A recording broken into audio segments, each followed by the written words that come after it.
we're going to finish up graph algorithms to the extent that we'll discuss them this month today. And we're going to finish up the shortest path algorithm discussions.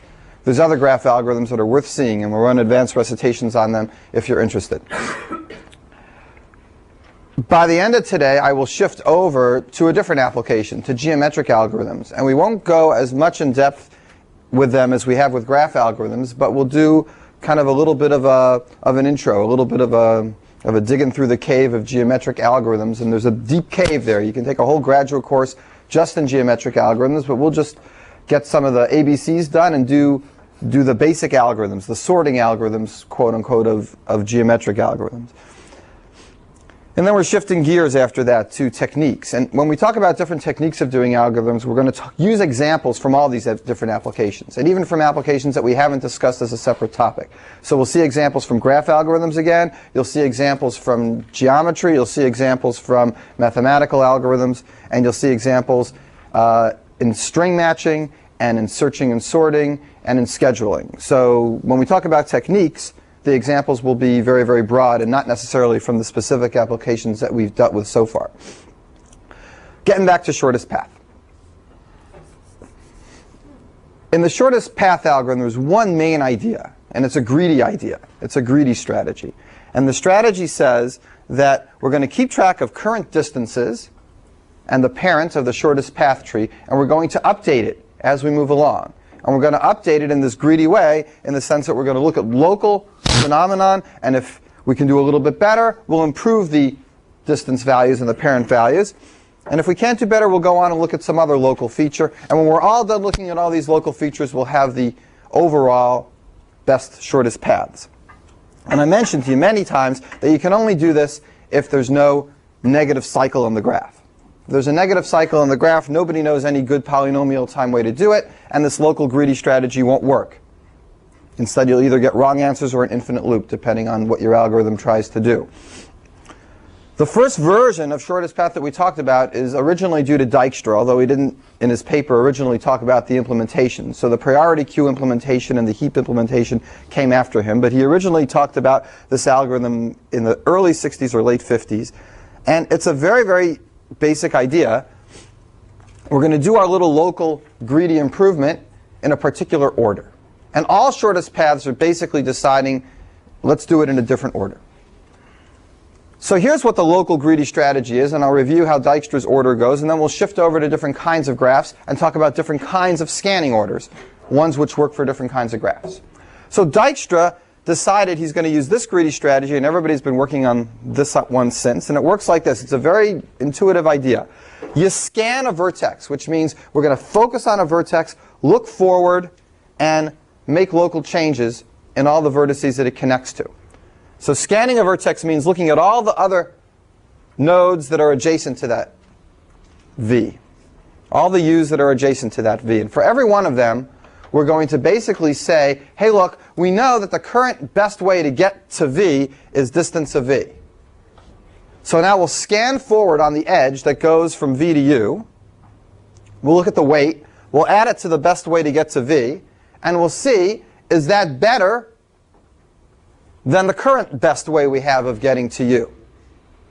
Are we better off going through V and then following this edge than we were going directly to U through some other method that we had previously calculated? And if we are better off taking the combination of these two, then we'll do it by remembering that the distance of U is now equal to that. It's not as bad as it used to be, but now it's better, so we change it. And then we change the parent of U to say that it comes from V, that the best thing to do is to come from V. And this is a review, and this is what we did last time. So you do this for all the nodes that are adjacent to V, and when you're all done, you've made some changes in the distances of these nodes that were connected to V, and then you move on and you have to scan some other node. When do you have to scan a node? If we scanned V, and later on when we're scanning other nodes, V never ever got changed, the distance of V stayed the same, then there's never any reason to scan V again. We've already checked all the edges connected to V and checked whether distance of V plus weight of UV is better than them. These other distances are only going to get smaller, so unless distance of V ever goes down later on, we have no reason to scan it again.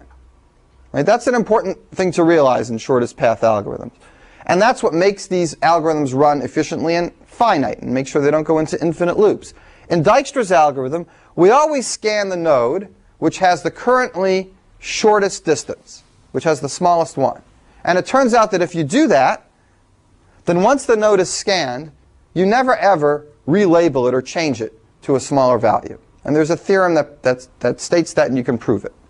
So if you're really careful to do the right ordering, then when you have just positive edges and you're always picking the next vertex that has the smallest current distance, that vertex never gets relabeled or rechanged again, and hence you never have to scan it again. So what we do every time we scan a vertex in Dijkstra's algorithm is we take it off the heap of possible things to scan. We never ever look at it again. We never relabel it again. We never scan it again. And that's why Dijkstra's algorithm takes an efficient amount of time. We scan every node exactly once.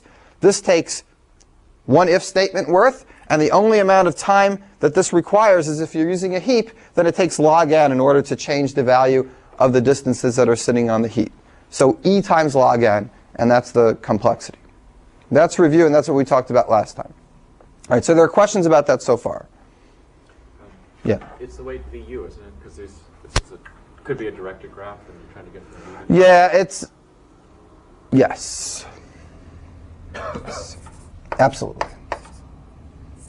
I was thinking when I wrote this that it was undirected and it doesn't matter, but you're right. If it was undirected, then I should use little curly brackets, and if I'm using the round brackets, then I should make them the right direction. The edge goes from V to U, and you're right. Other points, questions, thoughts? We did an example of this in class. We did an example in a review yesterday as well, and there's other examples done in the text, and you can look at them. We're going to go through this idea again now, but we're going to talk about different scanning orders for different special cases. One special case is the graph has all positive numbers. That's Dijkstra. The next special case is the graph could have negative numbers, could have positive numbers, but there are no cycles in the graph. It's a directed acyclic graph. Right? That means if it's a directed acyclic graph, what can you do to a directed acyclic graph that we did 2 algorithms for? You can topologically sort it. Okay, you can put it in order so that all the edges go in one direction, one after the other. You can take all the prerequisites first and then take all the courses after those prerequisites afterward. So what kind of scanning order do you do if the graph has a topological order or if it has no cycles? The key thing is we want to make sure that we scan in such a way that we never have to scan a node once we've scanned it. That once we've scanned it, it's done. It's finished. So what order should we scan nodes in if they actually have no cycles? I'll put a graph up here that has no cycles in it.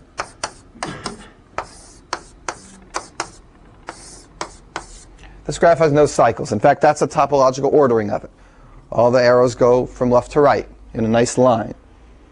What order should you scan these things to make sure you never have to scan a vertex more than once? Well, if we scan it in this topological order like I just wrote it in, if this guy gets scanned first, then these two things get labeled. And then if I scan this one next, then this might get relabeled and that might get relabeled. But I'm never going to have to rescan this or this once I scan them because, how come? Because nothing goes back to them. It's not even as complicated as Dijkstra's theorem that says if you pick the smallest one, somehow you're never going to ever relabel it. Even though you might look at it, it won't get relabeled. Here, you're not even going to go back and see them again. There's no chance you're ever going to relabel them because there's no edge that ever comes back here and goes forward from some other scanned vertex. So as long as you do it in topological order, you're guaranteed never to see these guys again. Scan them, goodbye. This algorithm is so kind of old and somewhat obvious that nobody knows who invented it. It's in the folklore of algorithms, like a lot of algorithms are. And it's basically, how do you do shortest path on a directed acyclic graph? And the answer is do the same thing we did before, but do topological order scanning. So the first thing you do is take your graph, find a topological order, make a list of the nodes in that order, and then run through this scanning algorithm in the order of those nodes. Okay.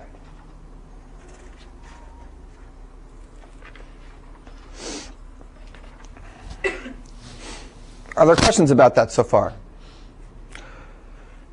Since this can have negative edges on it, or positive edges, because there's never any negative cycles in a graph without cycles, This idea actually works whether there's positive edges or negative edges, because we still never relabel anything once it's been scanned. So it can have negative edges, and it's just fine.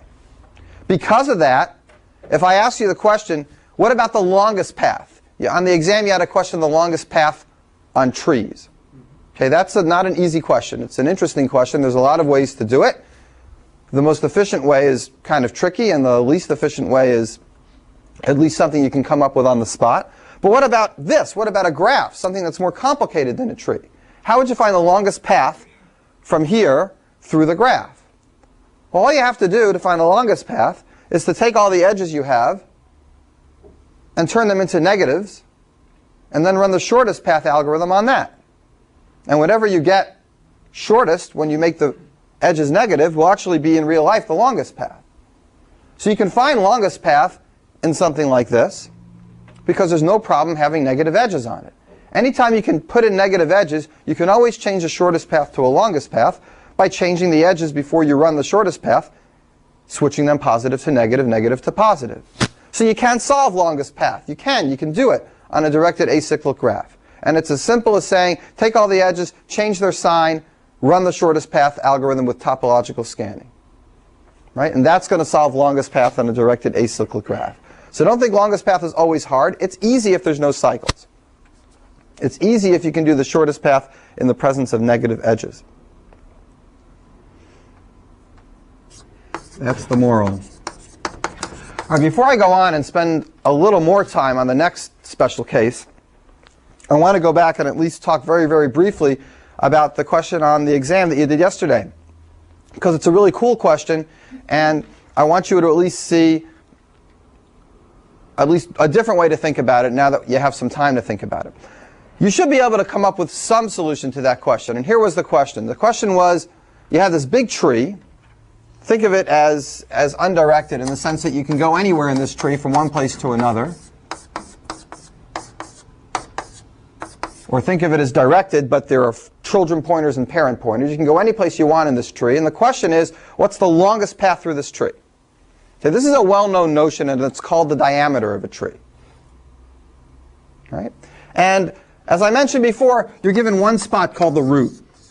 So that's where you enter this tree. And then from there, you have to work through these pointers and find the longest path. There's a lot of ways to try to do this.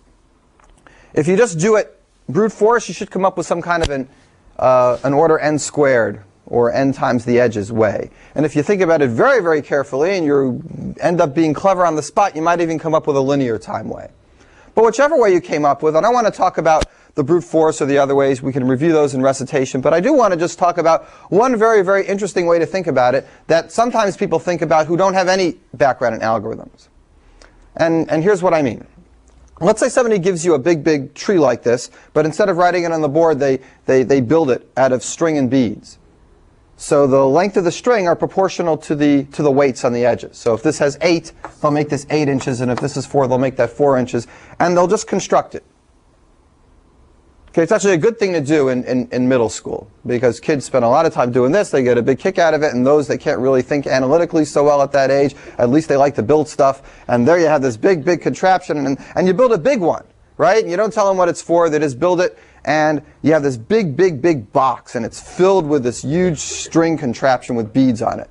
And then you throw it at somebody, and you say, okay, find the longest path in this contraption. So how do you do it? So they start pulling at it and stretching it, and people pick it up. It's hard if it's a big thing, because you lose track of where you're up to. So here's one way to do it. And it's kind of a handyman's way. If you take this big contraption and you find any bead at the end, you're certainly not going to get the longest path from a bead in the middle. Right? Because you can always go to that point and keep going somewhere else. So a bead in the middle isn't going to give you the longest path. So you go to someplace on the end, and you hold the thing upside down like this, and you shake it until it all filters down. So is that going to give you the longest path from there to whichever one hangs low at the bottom? Not necessarily, because it could look like this.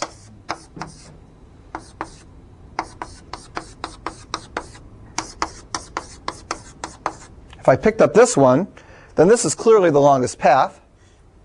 And from here to here is not as long. So it's not enough just to hold it by one end and shake it until it goes to the bottom. All right, but now this is enough, and you have to do a little abstract math proof to convince yourself of this. It's not so complicated, the proof. You just need to actually do it to convince yourself. But if you do this once, and then have one of the kids grab the one that's hanging lowest on the bottom over here, and hold that up high, and let the whole thing hang down again, then that will give you the longest path. You have to just do it twice. Pick up the contraption, hold it up, shake it, let somebody go to the bottom, pick up the one that's hanging on the bottom, and shake it again. And then the distance from the top one to the leaf that's hanging on the bottom will be the longest path in the tree. Now, how do you really do it in an algorithm? You have to think about how you do something like that. Do some kind of a search, do some kind of recursion. There's a lot of different ways. But at least intuitively and practically, if you think of this as a physical apparatus, that is an algorithm that you can simulate with your normal data structures. Okay? And the question of why it's true is not so complicated. You can kind of convince yourself. If you do it twice, you can convince yourself that this has to be the longest path. And the proof is a proof by contradiction. If it wasn't the longest path, then, and etc. I won't go through it because it's, we can't, I'm happy to go through it, you know, maybe in a review or tutorial recitation. But it's not really, I don't want to spend too much time there. It's a one-line proof. It's not hard. All right, questions about that? So I wanted to show you this because it's a cool proof. It's a neat result. Yeah. Yes, a good question. What is the real difference between a tree and a graph? If I see this thing you draw in the background, I wouldn't be sure if you're talking about a graph of a tree. Well, every tree is a graph, but not every graph is a tree. A tree is a special graph that doesn't have a cycle in it. So what makes a tree is that when you go down one way, you're never going to get a back edge. If you're doing a depth first search on a tree, there's no back edge. So trees have no cycles. There's only one path connecting any 2 points. Exactly. Right. That's, if you define a tree as something without cycles, then you can prove a theorem that says between every 2 points in a tree, there is a unique path. So when you talk about, you never talk about shortest paths in a tree. You talk about the only path. There's only one path between any 2 nodes in a tree. Yeah. Well, it's only true that if it has. If it's a directed graph, you can have more than one unique path without a cycle, and so that's not a tree, but it is an acyclic graph. Yes, that's true. Right. So for directed graphs, the definition of a tree is that the underlying undirected structure has to have no cycle. Right. For directed graphs, you can have graphs that have no cycles, but still are not trees. Like this graph, that has no cycle, but that's not a tree. Something's a tree if the underlying undirected graph has no cycle. Take away all the arrows, then the underlying graph has to have no cycle. Okay, Gador? Chris made a good point. That's true. So for directed graphs, there's 3 stages. There's things with cycles, there's directed acyclic graphs, and then there's trees.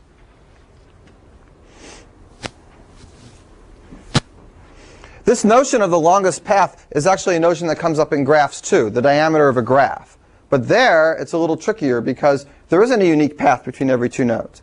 So the definition there is, take every 2 nodes in your graph, find the shortest path between them, and the longest of those is the diameter. So imagine you're in a town, and every 2 people in town know the best route to take from their house to everybody else's house. Then the longest of those routes is the diameter of the town. It's the longest you'd ever have to travel to get from one place to another in the town, assuming you always took the best way. So it's the max of the minimum shortest paths. Max of the shortest paths. That is a different problem and much harder than figuring out the diameter of a tree. I mean, you can certainly just do it by finding all pairs of shortest paths and doing a maximum, but the question is, can you do it faster than that? How long would it take you to find all pairs of shortest paths, assuming they were all positive edges? You'd have to run Dijkstra's algorithm how many times? 1 time for each of the starting points. So it would be n times e times log n. Or if you use the n squared version, it would be n cubed. So our goal in the diameter of a graph algorithm would be getting it better than n cubed. Right? Okay, questions about this? When you say diameter of a graph, can you apply the term diameter to all graphs or just to trees? To any graph. For a graph, you have to define it a little more carefully. We mean that take every 2 nodes, figure out the shortest path between them, and take the biggest of all those numbers. That would be the diameter of a graph. That would be the same for a tree, except in a tree there's only one path, so there's no shortest calculation you have to do. And you can definitely do it in linear time for a tree. The question is, can you do it? How fast can you do it for a graph?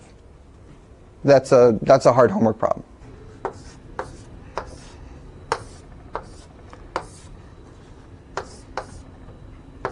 And going through this example is really important because you'll really see just what might go wrong when there's a negative edge.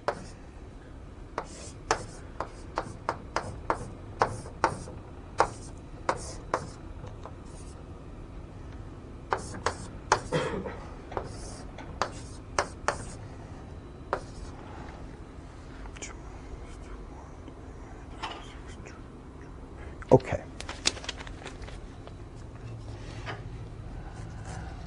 Let's go here. Distances. A, B, C, D, E, F.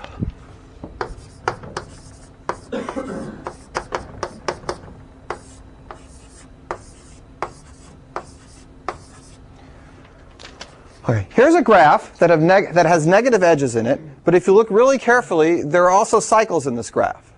Right? Here's one cycle. Okay. There should be another one.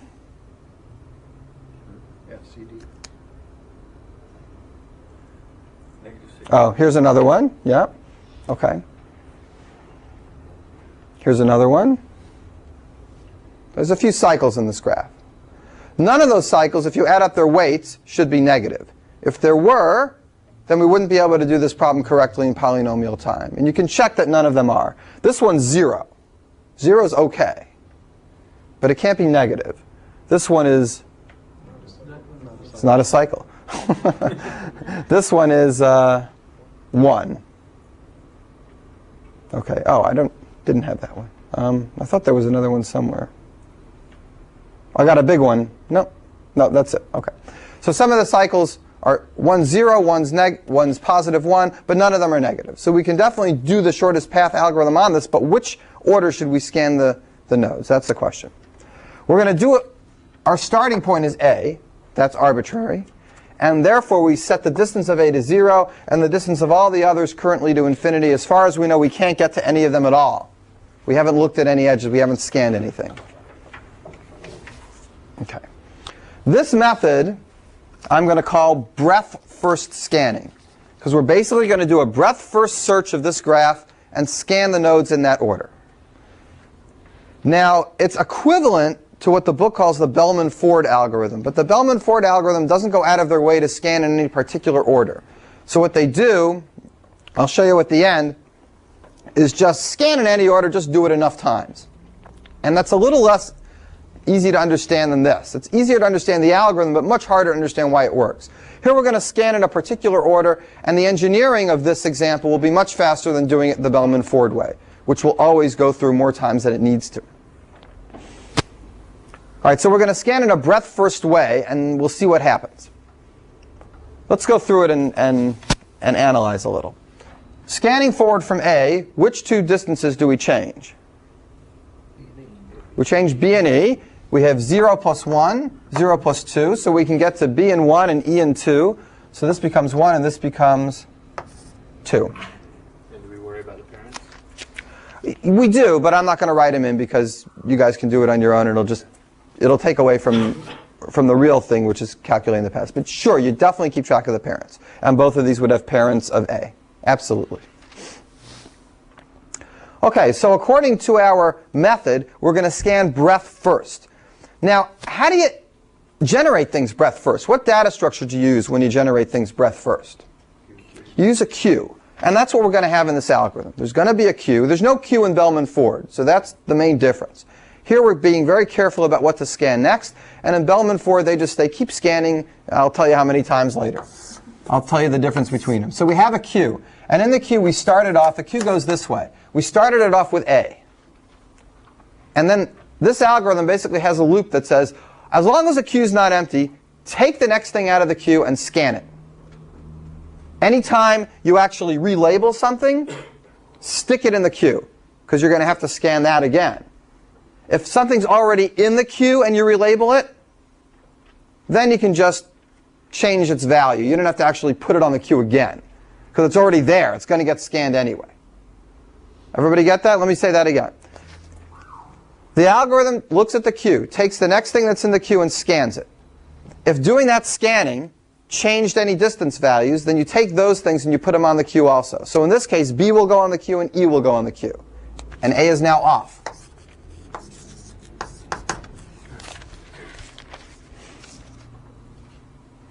Okay? The next thing we'll do is repeat. We're going to scan through B. If that changes any distance values, we'll put them on the queue. Keep in mind, and this is a little bit of a variation on breadth first search, if say B is scanned and it changes the value of E, let's just say that happened. If that happened, we wouldn't put E again on the queue. There's no point in having E on there one after the other. It's there once, it's going to get scanned. We don't have to do it right afterwards again. So you won't put it on twice. There won't ever be at any time a node twice on this queue. It might come off and go back on again, but they will never sit on the queue at the same time. Yeah, Chris. Might it turn out, from an engineering perspective, that it's more expensive to figure out whether it's in the queue than to just throw it on the queue again? No, because you're just going to have some little array. And anytime you put something on the queue, you set that Boolean array to true. Anytime you take it off the queue, you set it to false. So it's very easy to keep track of something's on the queue. There's no search involved. It's just a one-step thing. Well, so I think if it's on the queue, it's just the one step, but to locate it on the queue could potentially be more, because you said you're going to have a Boolean array that's going to say whether it's on the queue, and that you just look up in its location. Right. Array. Right. But to know whether it's, maybe you've got 2,000 items that are on the queue. Right. We've got to search through that whole set of 2,000 items to locate it to change it, don't you? No. You change it to the distance array. You've got an array for distances. You've got a Boolean array that says whether it's on the queue or not. And that's it. Two separate arrays. So you don't have to search through. No, there's no... this algorithm can really be done very tightly. There's not a lot of overhead, I don't think. I think you can do it that way. All right, let's go through and continue. If you do it, you'll get a better sense of what's happening. So the next thing we scan is B. Off it goes. What changes occur? B only connects to C. So C becomes, the current distance on C is infinity. The current distance on B is 1. 1 plus 3 is 4. 4 is less than infinity. So C now becomes 4. And now C has to go on the queue. Now I'm going to do this and tell you what they mean later. It's kind of obvious what they mean. I'll tell you what they mean now. When A goes off the queue, it might make a whole bunch of other things go on the queue. I think of all those other things in one group. When all those other things are off the queue, they might have made a whole bunch of other things go off the queue. I think of them in a group. These groups correspond to the levels of the breadth first search. This is level 0. This is level 1. The vertices that get on the queue because of these two would be level 2. It's a very natural way to think of the things on the queue. It's a slice in time. So rather than just put them without the little markers, these markers are just our own little intuition, but they'll come up later when we talk about the analysis of this. All right, so now I'm going to scan through, which one am I up to? E. E is now off. And what does E connect to? It connects to B, and it connects to F. So let's do B first. That's alphabetical order. The current distance on E is 2. 2 plus minus 2 is 0. Is that less than the current distance on B? Yes. The current distance on B is 1. So I can do better than 1. I can do 0. That's very important what just happened. We've already scanned B before. We've already gone forward from B. And a couple steps later, we're going back and noticing that, you know what? We could have gotten to B better. So now we're going to have to go forward through B again and propagate that information to all the places that B can get to. We never had to do this before. It didn't happen in topological scanning. It didn't happen in Dijkstra's algorithm. In those two situations, when we scanned a node, it had its permanent distance value. It was already correct. We never had to go back and relabel it and then go forward and scan it again. But in the presence of negative edges, you do have to do that. And that's why Dijkstra's algorithm doesn't work with negative edges, because it will never rescan anything, so it can't possibly get the right answers all the time. Here, since we rescan B, B's got to go back on that Q. And on it goes. Notice it's not on at the same time as it was before. It's already come off, and now it's back on. You would never have two of them on at the same time. All right, so now we're scanning. We're still scanning E. We have to scan to F. Yes, John. If you do want to rescan B, then C should now be 3 instead of 4. But we haven't gotten there. But we're going to wait. Oh, I'm sorry. Right. We will do it, but we'll not do it just quite yet. So now we still have to finish scanning E, and scanning E goes to F, and then F is 3. Right? 5. 3 plus the current distance on E, which was 2. 5. 3 plus 2 is 5. Thank you. And then F goes on the list. And now we finished scanning this level, so now this level is done. Okay? That ends the next level. Notice B got put on again. Let's continue. Now C needs to be scanned. What gets changed? Is there a way to figure out that we really oughtn't scan C right now because we're just going to have to do it again in the next step? I don't think so. I don't think there is, because that's only because you've been staring at this graph and you know. And for all you know, actually, I mean, I understand that that's because the best way to get to C is through B. But in fact, for all you know, the best way to get to C is actually not through B, and it's through some other way that we'll find out later. Right, but we have a parent array, so couldn't we check to that's the case, but see if its parent is on the queue, then we shouldn't scan it right now because its parent is going to update that. I don't know, and it's certainly a good thing to think about, and I'm not sure if it would help either us asymptotically or engineering-wise. But I know just what you mean, and I'm not sure about the answer. It's a good question. It's a good question. Scanning through C. What gets changed? D. And D becomes 4 plus 2 is 6. And now D goes on the queue. Now we scan B again. And this is what Chris is saying. It seems a waste to bother scanning C because we're just going to relabel C again and have to stick it on. Agreed. Now we're going to scan B. That means C gets 0 plus 3, and that's better than our 4. So this becomes 3, and now C goes back on the list. And now we scan F. And that makes C equal to, current distance on F is 5. 5 minus 4 is 1. 1 is better than 3. So do we put C on again? No, don't put C on again. It's already there. Just change its distance. There's no reason to put it on twice. Once with a 3 and then once with a 1. Putting it on 1 will just subsume the case of the 3. So we just leave it there. And we change this to a 1. That's the current value on C. And we're going forward this way, minus 6. And B was currently 0. And F is 5. 5 minus 6 is negative 1. So we can get to B negative 1. So that's even better. And now we're going to rescan B. What order are you scanning in? Aren't you doing alphabetical order? Oh, I should have done B first? Yes, absolutely. Oh, yeah, it's okay because that's true. But you're right. I should have first looked at B, put it on, looked at C, realized it was there, and not put it on again. Although it is right the way it looks. You're right.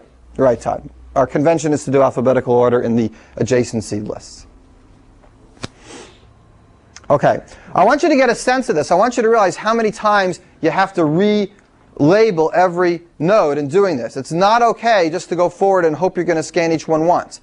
You scan it. You find out later you got to rescan it. You find out later you got to rescan it. And the question is there any end to this?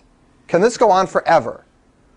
And if there is an end, then how do you analyze what this end is going to be? We're almost done, and you'll see exactly what happens, because this is a super example to see it. Yeah? When you got 6 going to D for C, Yes. is that right? I just don't, why would it be 6? Because C had a current value at the time of 4, and 4 plus 2 is 6. Oh, it was still 4? Okay. Yeah. We are later on going to scan C again and get a better value for D. But that won't happen just yet. It'll happen soon. All right, the Q curves up this way. All right. Yes. It's a curving data structure. Now we scan D. And D goes forward to F, and F's current value is 5, and D's current value is 6. 6 plus 2 is 8. 8 is not better than 5, so we make no change, and we do not put F on the stack. Right. It's nice not to put something on the Q. I said stack, I meant Q. So that's done, and I think here's our next bar. Now we're going to scan C. C goes forward. Its current value is 1. 1 plus 2 is 3. That's better than D's value of 6. So D now becomes 3. It goes back on the stack. Q. Everybody turn. All right. Cross out C. Thank you. Now we're going to scan through B. B goes forward to C. B's value is minus 1. Minus 1 plus 3 is 2. Is that better than? No, not better. So we don't make a change. OK.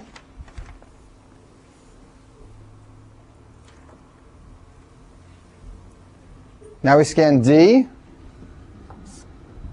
D goes forward to F. No change occurs. Nothing happens. The Q's empty. We're done.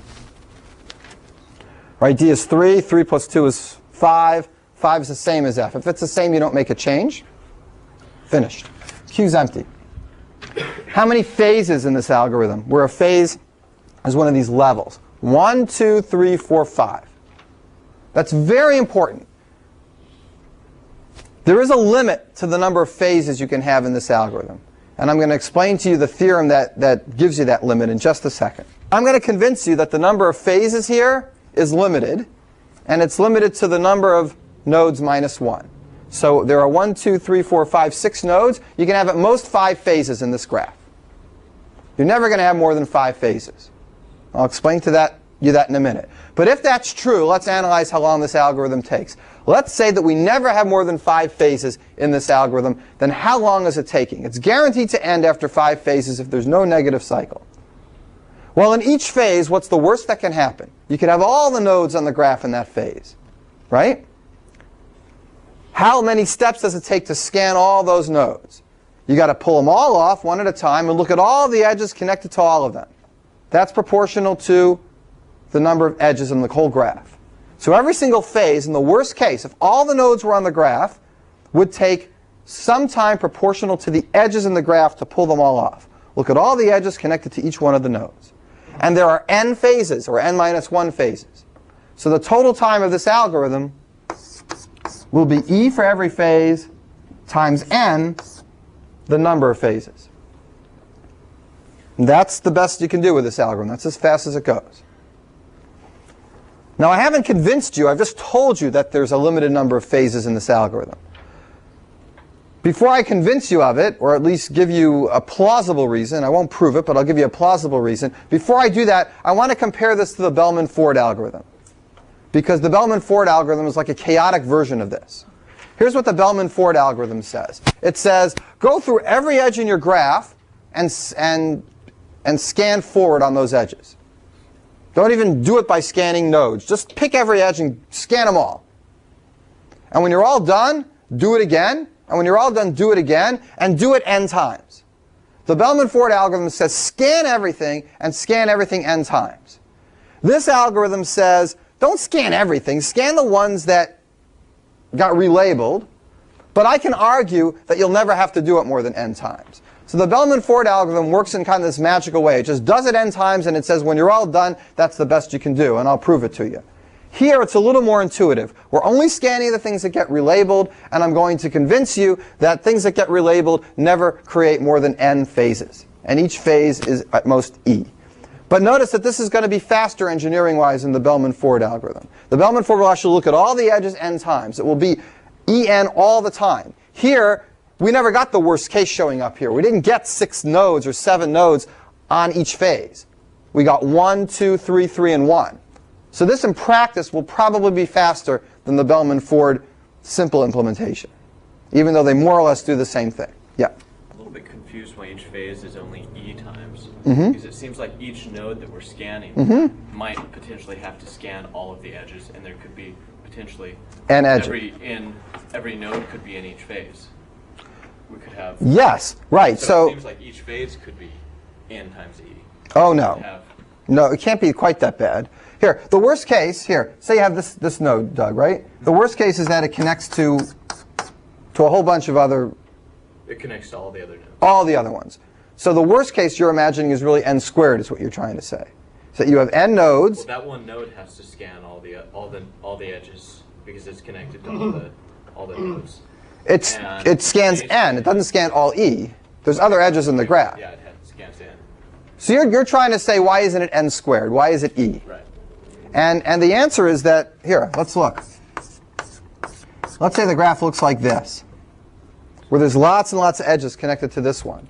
So doing this one takes this proportional time. And doing this one takes that proportional time. And doing this one takes this, this, this, this. The time it's going to take me to scan each node is proportional to the number of edges connected to that node. So if I do them all together, I end up getting a total amount of work that's equal to twice the edges, once on each side of each edge. So if I make an analysis like you did of the worst case, yes, worst case it could be n squared, but you know what? If you look a little carefully, that worst case never happens. But what you're talking about is the worst case of E, not the worst case of Z. The worst case of E is n squared, which means this is running in. Yes, right. Rob's right, and that's what you're saying. The worst case is that the number of edges actually ends up being n squared, and that can happen. But if it's not, then this will just be the edges. It will never be n squared if the edges are less than n squared. Okay? Is that? Yeah. Right. So. That's graphish, not this algorithm specific. Right. Does that make sense, Doug? It's an important point, and it's a tricky point, that you have to analyze this as a whole unit rather than an iterated case by case, because the iterated case by case makes the analysis not as tight as it can be. You need to think of it all together, and that comes up a lot in algorithms. Shai? Yeah. Some texts seem to call all these kinds of algorithms just order E. Is it common convention to just, if it's En, just to call it order E, or is that wrong? No. Oh yeah, order E is different than order En, right? I mean. Yeah. Okay. Bellman-Ford isn't order E. But BFS and DFS are order En. Those are order E. Those are order E plus n. Those are order E plus n. This is order E times n. So this is definitely slower than BFS and DFS. Definitely slower in the worst case. Absolutely. All right, so I'm going to give you the plausible reason why you can only have so many phases in this graph. And here's the plausible reason. In Dijkstra's algorithm, once you scan something, you know it's got the best distance. In topological scanning, once you scan something, you know it's got the best distance because you never see it again. In this algorithm, after phase 0, all paths that have 0 edges have their correct distances. After phase 1, all paths that have 1 edge have their correct distances. After phase 2, all paths with 2 edges have their best distances. It turns out that in each phase, you have the correct distances if you limit your paths to that many edges. So if I stopped here and looked at the picture of our distances at this point, then those distances would be right if we allow paths that have at most 2 edges in them. So the question is, how long can a path be in a graph? If we start from here and go to D, what's the longest path? We can go through all the nodes exactly once. 1, 2, 3, 4, 5. We can't have a path longer than 5. If we had a path longer than 5, there'd be a cycle. Cycles can't help us. unless there were negative cycles, in which case we're dead. But cycles can't help us, so the longest path in here is 5 long. So once you have 5 phases, the number on D represents the best distance for any path that has 5 edges or less. And 5 edges is the most you'd ever have. And that's why after 5 phases, the queue always empties out. Or in general, after n-1 phases, the queue always empties out. Let's look at the path to D. What's the best path to D? Starts here. Where does it go? How do I get a 3 to get to D? A to B, B to... Wrong way, right? A to E. 1, 2, 3. It's A, E, F, C, D. 1, 2, 3, 4. No. 1, 2, 3, 4. Is that the best? Yep. 5, 1, 3.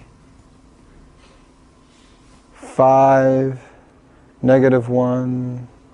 No, this one's fastest. Okay. So the way to come up with an example where this shows up, where you get all the phases, is to try to come up with an example where at the beginning you think your best path is this, but then later on you find out your best path goes through another node, which means you have to do the relabeling. The worst case is that you have to put something back on the stack n-1 times, on the queue n-1 times. All right, so let me stop for a second. Questions about this breadth first scanning. Let me ask you a question. What if there was a negative cycle here? What if this, instead of it being a 2, was only a 1? Big question mark. What would happen? Find me the step that something weird would happen. Every time we scanned F from D, we would get a better value. I mean, every time we scan D and move to F? Right. Every time we scan D, say right now. Say we're going to scan D right this second. Current value of D is 3. 3 plus 1 is 4. The best value we know on F is 5. And therefore, we would change F to 4. And then we'd have to put F on the stack. Notice the theorem just goes out the window. If there's negative cycles, it is not true that you get the best result after so many phases. In fact, there's an infinite number of phases to get the best result. Now you have to scan F. The current best value in F is 4. 4 minus 4 is 0. C is 1, so this now turns to 0. You put C on the stack. C is 0. 0 plus 2 is 2. The D moves down from 3 to 2. You put D on the stack. 2 and 1 is 3.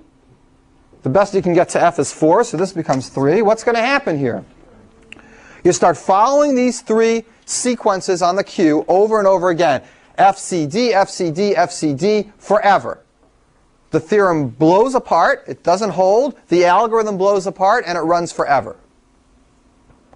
It's worthwhile to think about how I can make sure this doesn't happen when you run the algorithm. And if it actually ends up that there's a negative cycle, the algorithm stops and says, sorry, there's a negative cycle. Don't make me run forever. I'm tired. All right, make it stop. Don't make it go forever. There's a lot of different ways to do that. And, well, I'm leaving that to you. It's one of the assignment problems. So you think about that. The book discusses it, and there's more than one way to do it. More than one way to make this algorithm help you find a negative cycle. Okay, questions? When you finish this, can you always get the path back? Yes, because normally we'd be keeping track of the parent. So Yes. You just trace back. You get a shortest path tree just like we had before. Same thing, nothing different. It's kept track right over here. Of course, if there's a negative cycle, then what happens is that the shortest path tree loses its tree status, and you get a cycle in the shortest path tree. So, which is one way to find out if you get a negative cycle, is to traverse back on the parent pointers and see if you end up back where you started. It's not the best way. There's actually a little bit of an easier way. Good? Done with this? New topic. All right.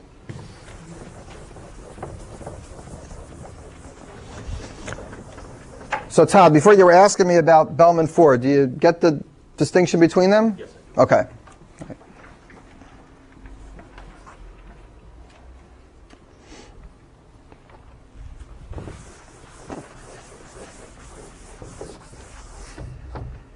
Does this one we did have a name?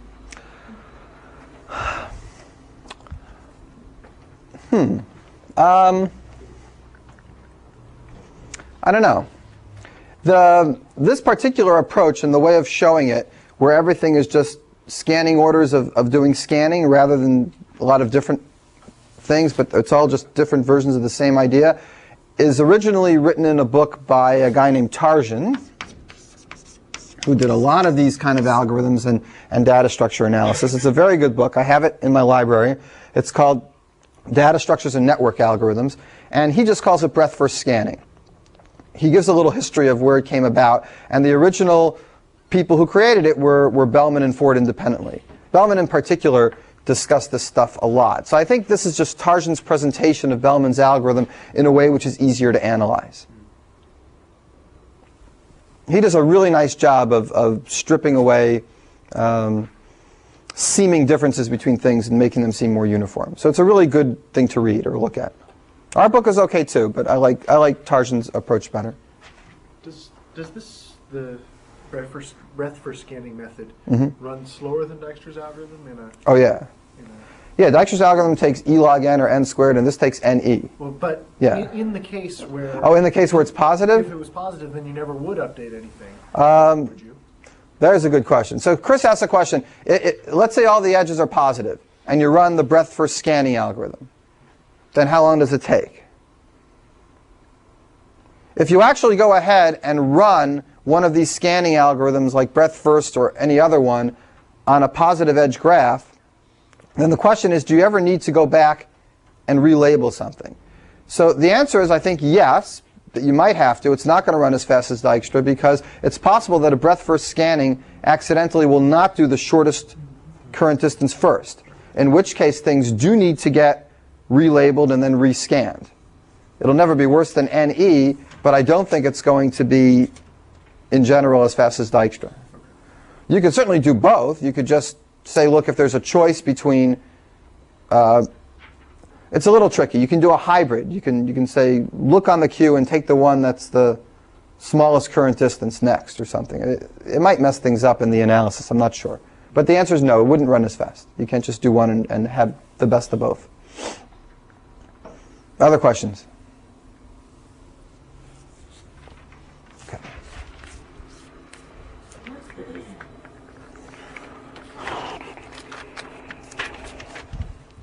Okay. Let's switch topics. Different application. Geometric algorithms.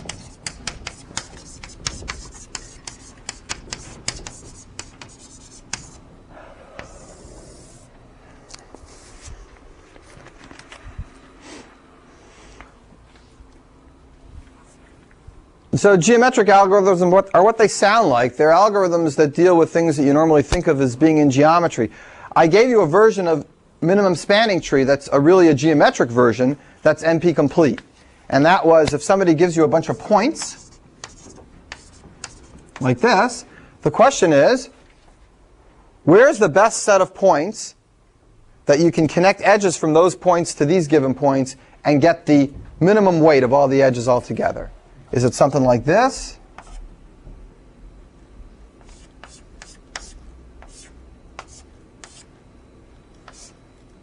Is that it? Or is there another better way to do it? So that's a hard problem. That problem is NP complete. That's called geometric Steiner tree. But there's a lot of geometry problems that are not NP complete that you can really do. And they're very practical, and they have applications in chip layout, and they have applications in all sorts of related areas. So what's a good example? Let's do the sorting of geometry algorithms. The sorting of geometry algorithms is this problem. This problem is called convex hull. And convex hull is best described just by an example. Imagine somebody gives you a whole bunch of points, and they want to know in some sense, what's the border of these points? So this is good if you're writing a Go playing program and you want to get kind of an influence function. You want to see what surrounds other things. You got a whole bunch of black points. You want to see what their border is. So imagine that there were nails hammered in at these points, and somebody took a big rubber band around all the nails and let go. The convex hull is the points that that rubber band would hit. In particular, in this example would be these 5 points. And the convex hull is given to you as an answer in some kind of a clockwise or counterclockwise order. It would be this point, followed by this point, followed by this one, followed by this one, followed by this one. That would be the output of this algorithm. The input would be a list of points. The output would be another list of points, telling you what the convex hull is. Geometry algorithms in general are algorithms that deal with inputs that are either points or line segments or polygons, things that are geometry objects that you want to ask geometric questions about. So very different than graphs, even though they might look like graphs. They're very, very different in how you actually write them. We're going to store them as pairs of floats, so just an x-coordinate and a y-coordinate, a point. A line segment is 2 points. So those are our data structures. The data structures are straightforward. The question is, how do we do the algorithms? How do we do anything with geometry? Okay. We're going to talk about convex hull, 3 different algorithms. One is going to be an n squared, and the other 2 are going to be closer to n log n. Actually, one is going to be n log n, and one is going to be n times the number of points on the hull. So if there's very few points on the hull, that one is going to be linear time. And if there's all the points on the hull, that one will be n squared. So we'll have 3 different kinds. One will definitely be n squared, one will be n log n, and one will be n times h, the number of points on the hull. So this will be better than this one, only when there are very, very few points on the hull, and worse than this one when there's very many points on the hull. The worst case is that all the points will be in the convex hull. And the best case is that there will only be 3 points on the convex hull. That's the minimum you can have. This one is due to Ron Graham, a very well-known computer scientist and discrete math expert and juggler and a number of other things. And this one is due to Jarvis. And this one is maybe folklore. I'm not sure if anybody invented it. We're going to talk about it today. The thing about all these algorithms is that they're all based on some low-level ABCs of how you manipulate geometric objects. And I don't think we can do anything until we study that. So before I go through that, I want to ask you guys a question of what can you figure out about points? Like, how would you come up with any algorithm for convex hull? What would you do? Here's a question I once gave on a programming contest at the freshman, sophomore level in college. You're given a point, you're given 4 points, like this, and you're supposed to find out whether this one is inside the triangle formed by this one. Relatively simple question. This is, I'll put something here, 1, 3. This will be 2, 5, 4, 8, 0, minus 8. The triangle formed by these 3 points, does it contain this point? Yes or no? How do you do stuff like that? Bob, you have an idea? Well, if you found the angles that were created by the lines connecting each point to each other point, then you kind of like do like a clockwise or a counterclockwise scan for points and see whether you catch a point in the containing triangle before the point that you want to see if it's contained when looking at all 3 of the points in the containing triangle. Does that make any sense? It makes some sense. You want to make sure that your sonar scan going around your triangle runs into triangle points from each point before it runs into the thing.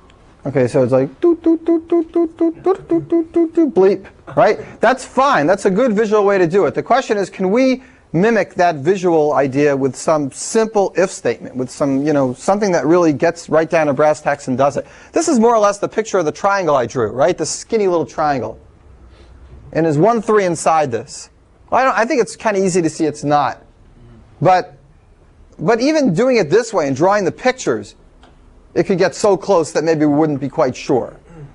It's certainly not an algorithm to make a picture like this. So we need a way. And Rob's idea was what? In this particular example was to start at 1, 3 and to do... Well, to calculate the angles from the 3 triangle points to each other and the point that we're testing when you connect them with a straight line.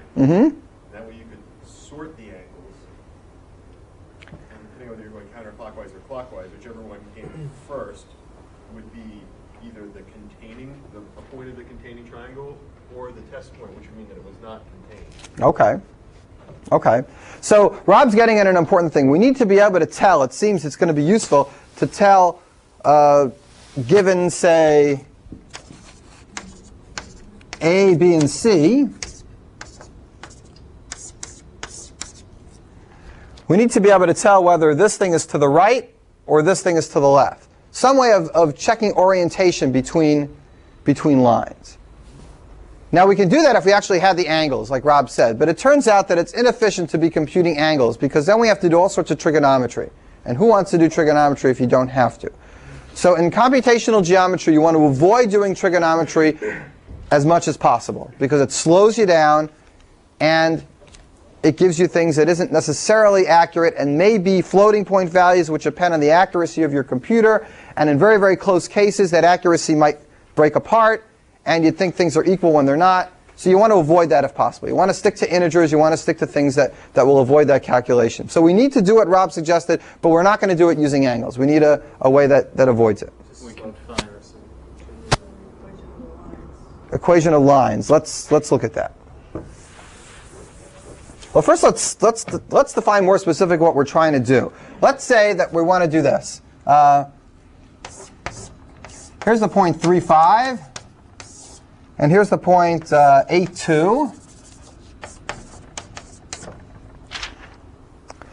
We want some function that's going to take 3, 5, and 8, 2 and tell us, say it takes them in that order, point 1, point 2, and tell us whether point 1 is clockwise or counterclockwise from point 2. Whether it's left or right. Okay? If we do that, then we'll be able to at least compare angles. We can even get a sonar scan. You give me a bunch of points, I'll check which one is counterclockwise or clockwise from another, and I can even sort them in order and visit them in order of that scan. It's going to turn out being able to do this one little thing, being able to check whether something is clockwise or counterclockwise relative to another, if one point is clockwise or counterclockwise relative to another pair, that's going to be enough to give us all these algorithms. Right? It'll give us a lot of other stuff too, but it'll definitely give us these algorithms. So we need a way to do this. So you guys are suggesting that I look at the slopes of these lines. So the slope of this line is what? Well, I made a point from 0, 0 here. So, all right, so the slope of this line is 5/3, and the slope of this line is 1/4, 2 over 8, 1/4, right. Can you just sort on the x-coordinates? I don't think so.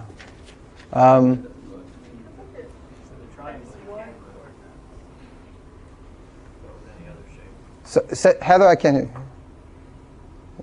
I was trying to think in terms of if you took one point, just if you just compared the x and y coordinates, you'd have 4 different situations. One where one point was both things were less than, when x is greater than, but y is less than, y is greater than. And probably for each of those quadrants, you would be able to say it's clockwise or counterclockwise. Okay, but what test would you do, say, in this quadrant to do it?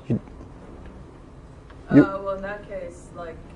Well, let's work in the upper right quadrant. It'll make things easier for now. With a triangle, you can just check the intercepts on those lines and find out if it's between all the lines of the triangle, the point that you're looking at. The intercepts on the x and y lines of the point that you're checking. So you want me to go this way and this way? Right, and find out what the intercepts on those. Find out what these are, and if this point is in between those two, and if it's in between the other two, that might be a good way. And that avoids using the angle idea. Agreed. So there are maybe simpler ways of doing particular problems and to avoid having to do the angle idea. And I agree, Brian, that's a neat idea and a neat way to do it. And there's a lot of geometry problems you can try to avoid as much as possible complicated computations. However, once we get into convex hull, we're definitely going to have to be able to do something like Rob suggested. And for other problems, we'll require it too. But your idea is good because the whole spirit of geometry algorithms is to try to avoid the low-level complicated stuff and to try to build everything up out of some really, really simple building blocks. So good.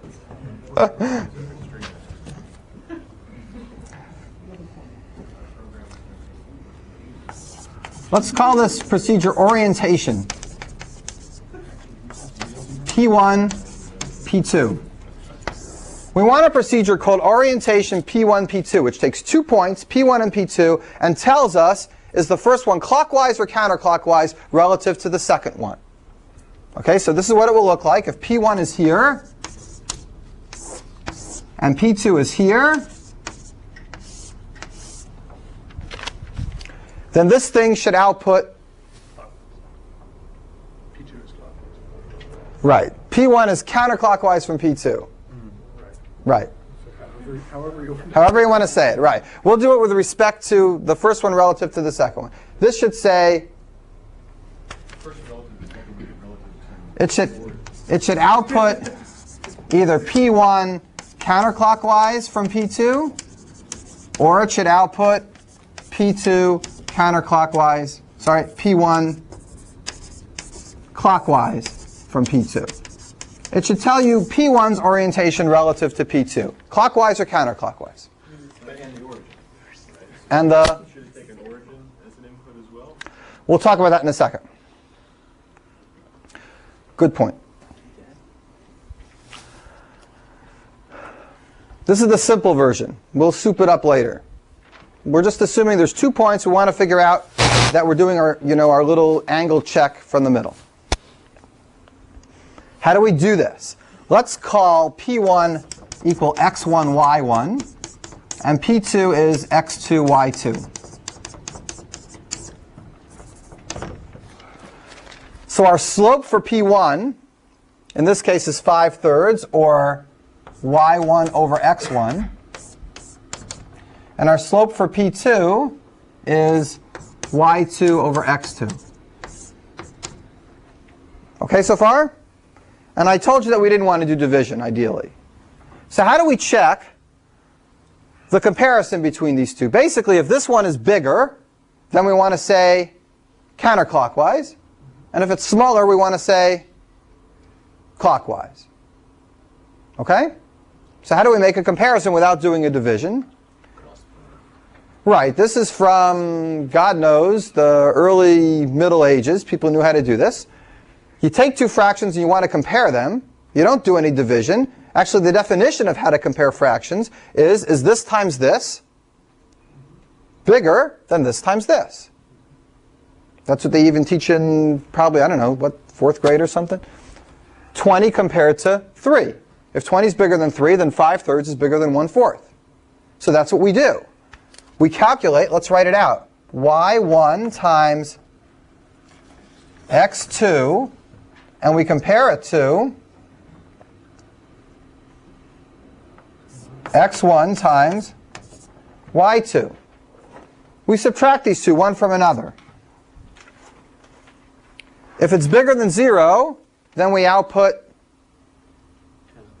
counterclockwise. Bigger than 0, we say counterclockwise. Smaller than 0, we say clockwise. And what if it is equal to 0? It could be. What does it look like if it's equal to 0? Right, good, Dora. They're on the same line, right. Neither one is clockwise or counterclockwise from the other. All right, so we've got a way now, which is really pretty straightforward. It's just multiplications and subtractions and a comparison to 0. It's almost a machine language instruction. We've got a way to figure out, given 2 points, whether one orientation is clockwise or counterclockwise from the other. That's the same as comparing two numbers for our sorting stuff that we did earlier in the year. This stuff has to be understood because all the other algorithms we talk about are going to be based on the ability of answering that question of orientation. So you got to get this stuff down, and we're going to build up from here. Now, Rob asked a good question before because we want to actually do more than just work from the origin. So let's see if we can talk about that for a minute before we move on. Questions so far? Okay.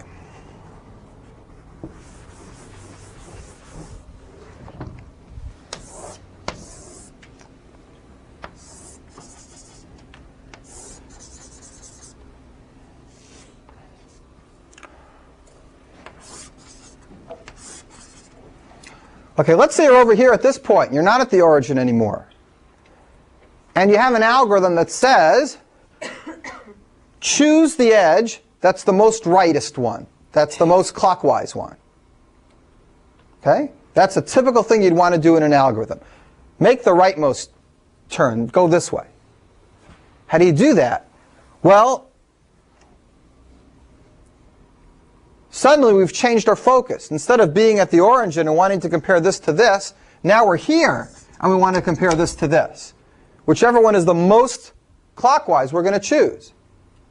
So this is just like a maximum algorithm. If we could figure out which one of these is the most clockwise, we'd pick the biggest one. As long as we have a way of comparing clockwise and counterclockwise. The thing is, now we don't have the origin anymore. We have it at this point. So what do you do? Just make that positions. Right. So anybody who actually remembered stuff from back in linear algebra or who maybe studied physics a little bit, you basically just translate your vectors, as it's called. Instead of dealing with P1 and P2 and P3 directly and using this formula, you take this point, which is your foundation, your comparison, call it Q. Normally, we would just run this formula on P1 and P2 or P2 and P3. But now what you do is you subtract off Q before you start. So if Q was 0, 0, you would just do exactly what we did here. You subtract off 0, 0, nothing changes. But if Q is the point, say, 4, 2, and this is the point 5, 9, then the first thing you do is you subtract these two, and you get 1, 7. And you use that for this point. You'd subtract this from 4, 2, and you'd use that for this point. You subtract P3 from 4, 2 from P3, and you'd use that for P3. And you use the differences. And the comparison between those differences is going to give you the same answers as if you just had this as your basis. So if you change your basis, or your origin, just subtract off the origin from your points and continue as before. Okay?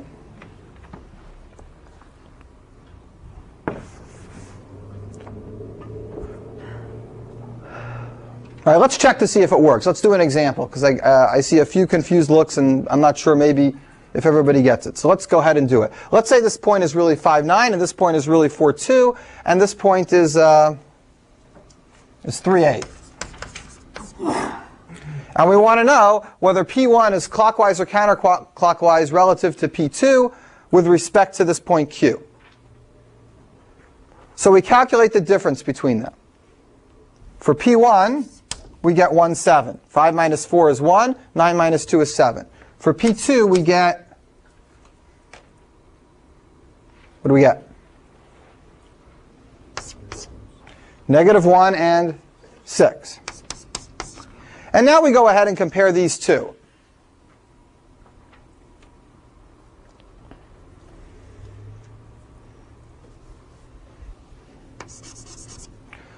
You can go ahead and put it in this little formula.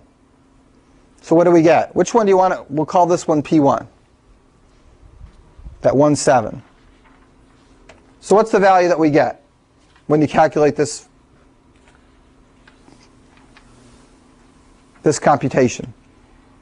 Y1 is 7, x2 is, let's do it. Y1 is 7, x2 is,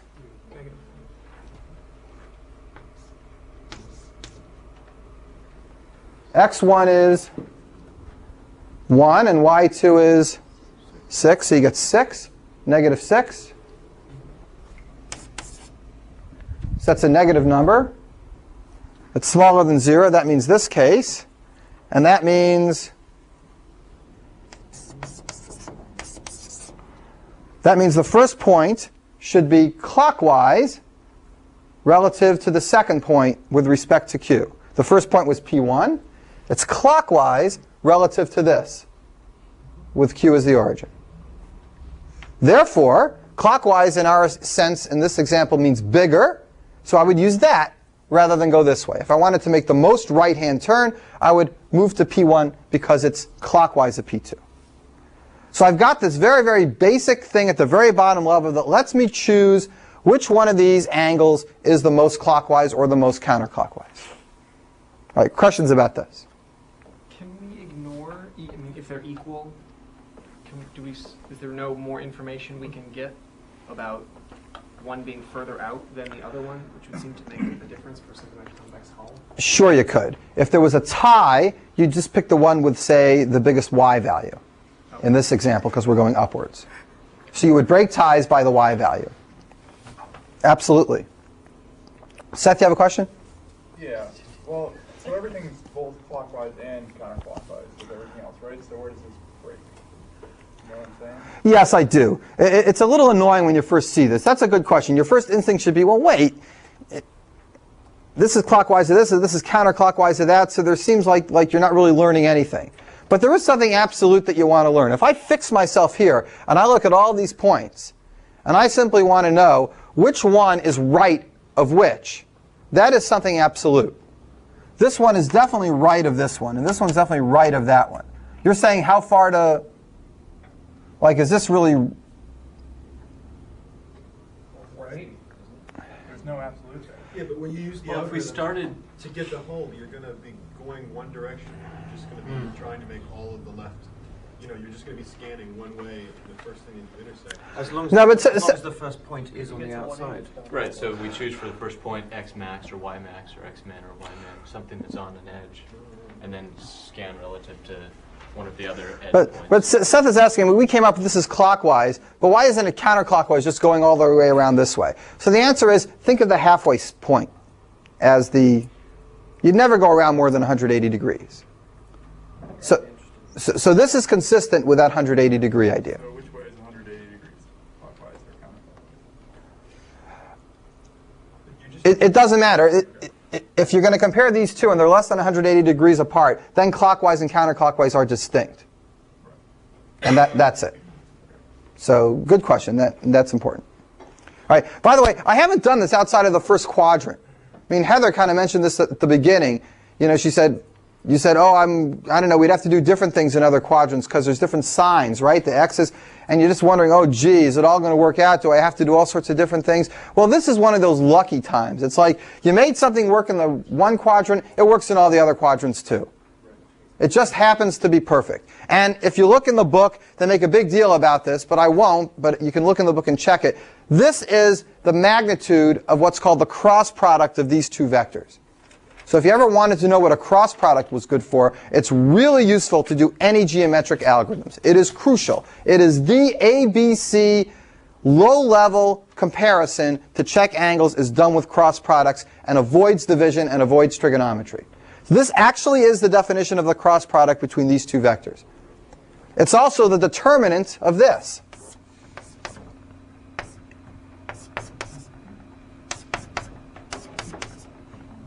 Put one point here and 1 point here and take the determinant of this matrix.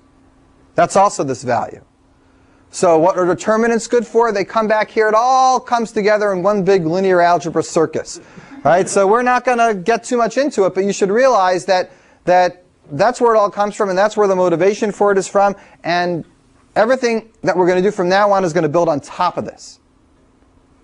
But this is at the very bottom. This is at the foundation of it. All right, questions about this so far? Just a couple more minutes today. We'll finish up. Are there questions about it? Is everything we do planar? Yes. Not in general in geometric algorithms, but we're not going to move out of the second dimension because it's too scary. We're flatland people. There's plenty of three-dimensional and multi-dimensional algorithms. Okay. So, before we quit, I am going to go through, not the gram scan or the Jarvis, which will require a little bit of time and having you be a little fresher than you are right now, but I'm going to go through an n-squared algorithm for convex hull. And this is going to be a recursive algorithm that I'll be able to describe once we have this basic stuff down. I'll be able to describe this in 5 minutes. Without this basic stuff down, you'd just be flailing. I mean, you don't even have the basic operations. But with this, we're ready to go.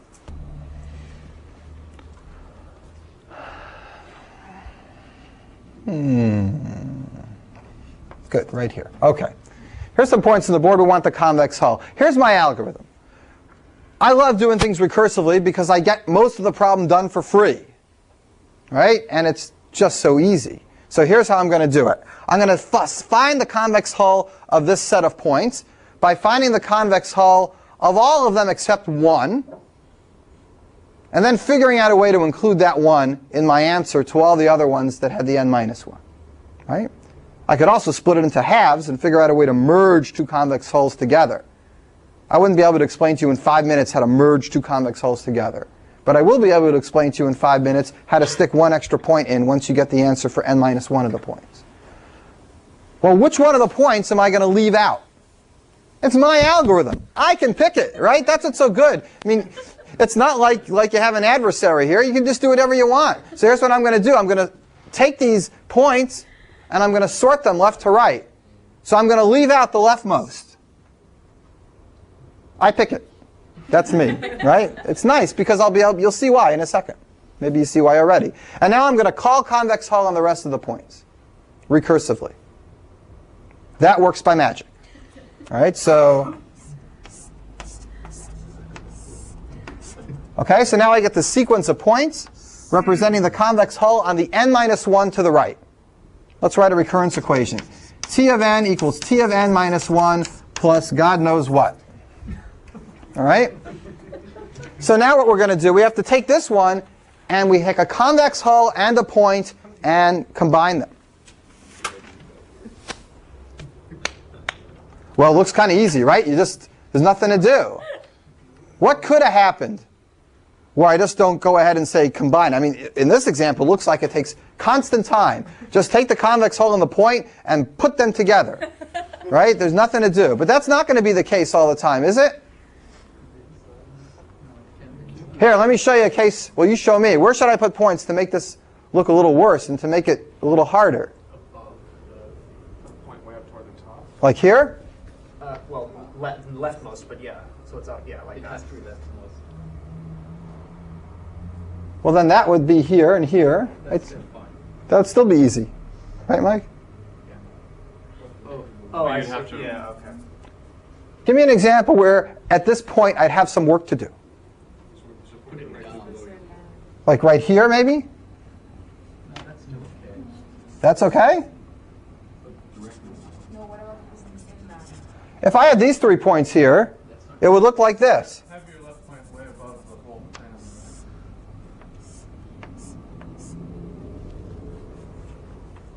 Right? What if it looked like this? I can't just say combine this with all the rest of these, right? Because look what it should look like.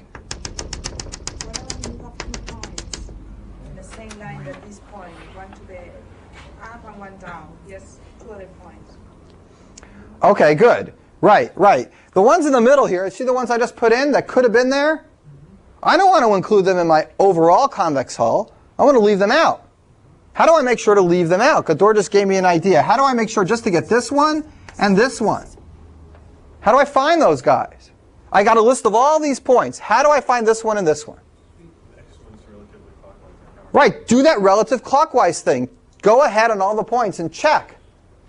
Is this clockwise to this? Is this clockwise to this? Is this clockwise to this? Take the one here that's going to be the most. It's like a crocodile opening up its mouth. You want to hit the most leftwise and the most rightwise.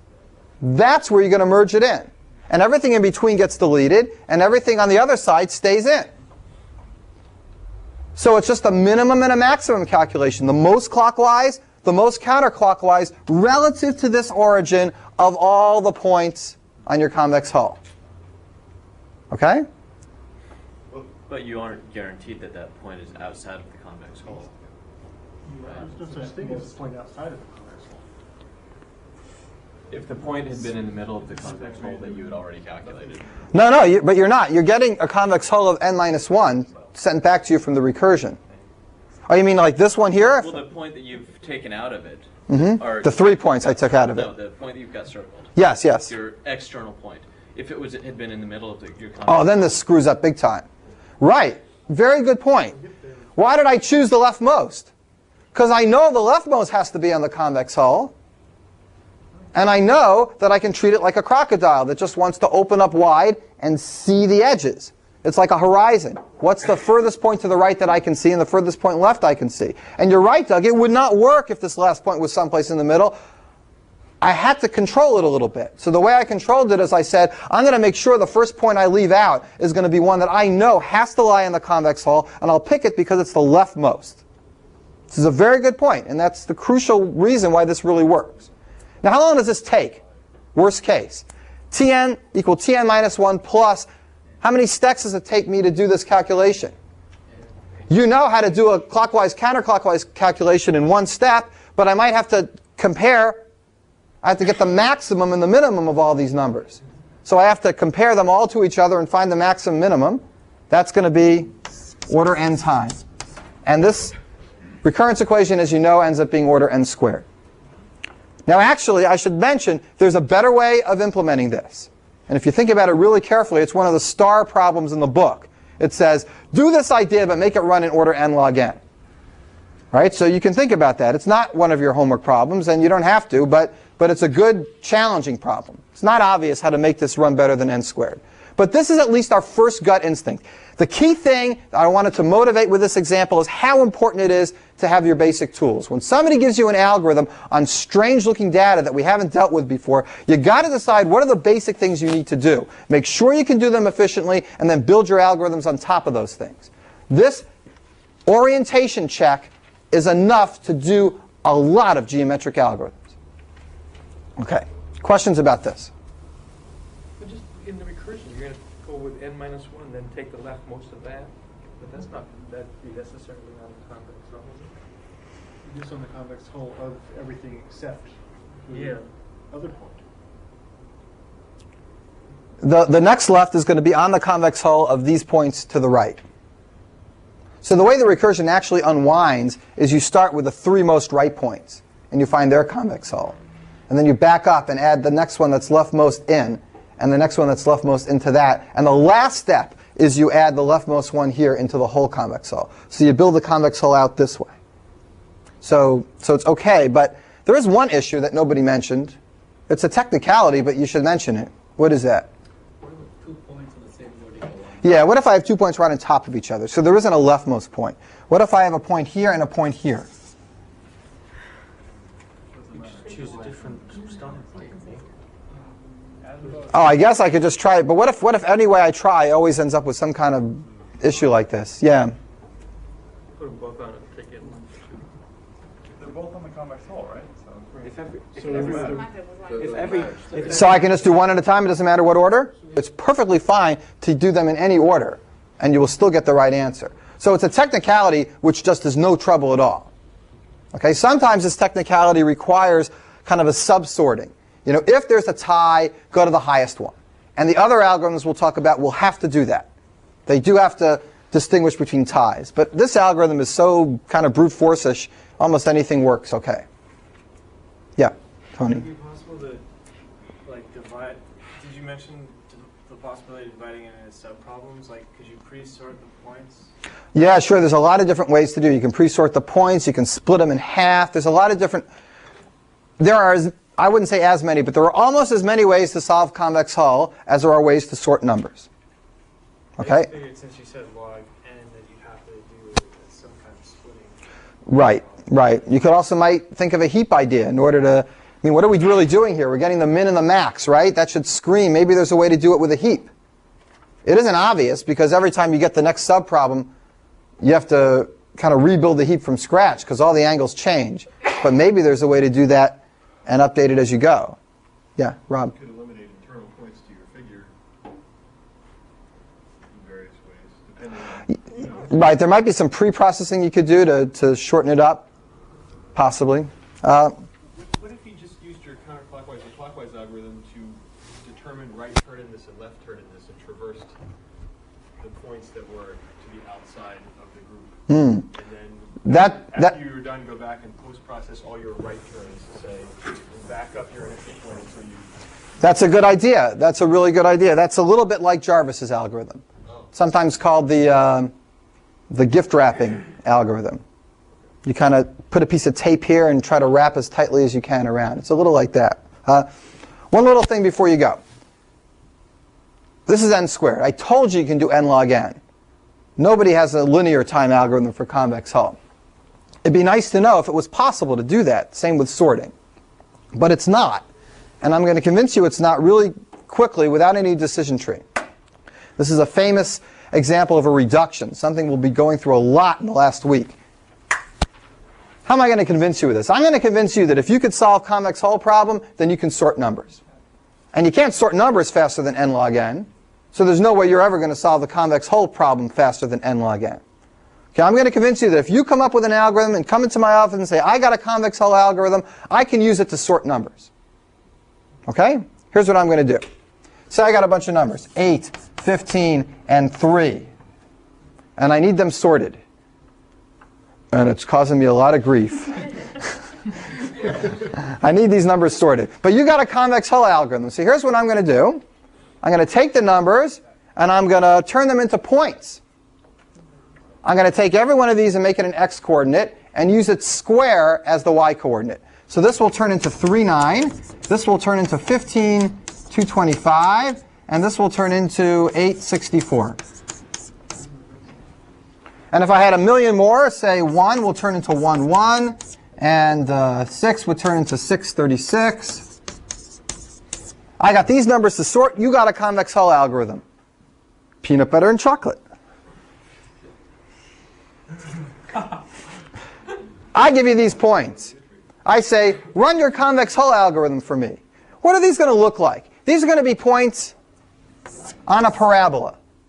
Right? A parabola y equal x squared. What does a parabola look like? This particular parabola, y equal x squared, looks like this, right?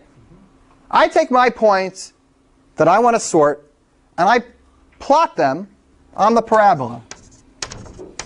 And I give them to you, and I say, find me a convex hull. What are you going to give me back?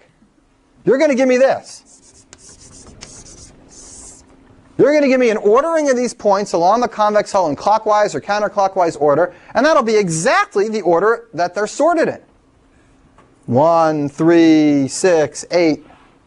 So all I have to do is take my numbers, stick them on a parabola, give it to you, say, do your convex hull. When you're done, tell me the answer, and you've sorted my numbers.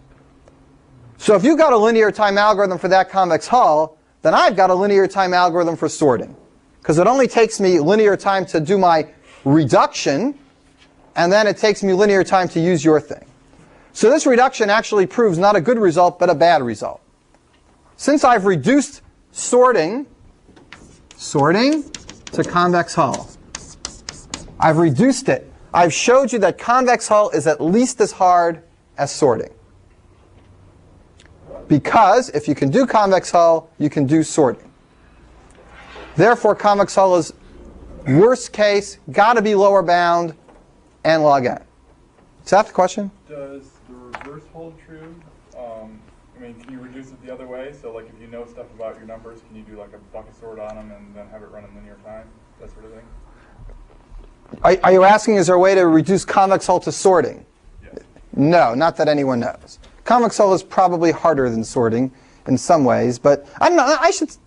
I'm going to back off and say I don't know, because maybe there is a way to reduce convex hull to sorting, and I just haven't thought about it enough. But I don't think so. I mean, the reduction in this direction is kind of easy, and I'm not sure there's a reduction back the other way. I don't know. It's a good question. Reductions are the key to showing problems are either hard or easy, depending on what direction you reduce. And we'll talk a whole week about it. So it's a little preview, and it's a really nice result here. All right. Any other questions? All right. We'll do gram scan and Jarvis's algorithm tomorrow. Then we switch gears, talking about techniques.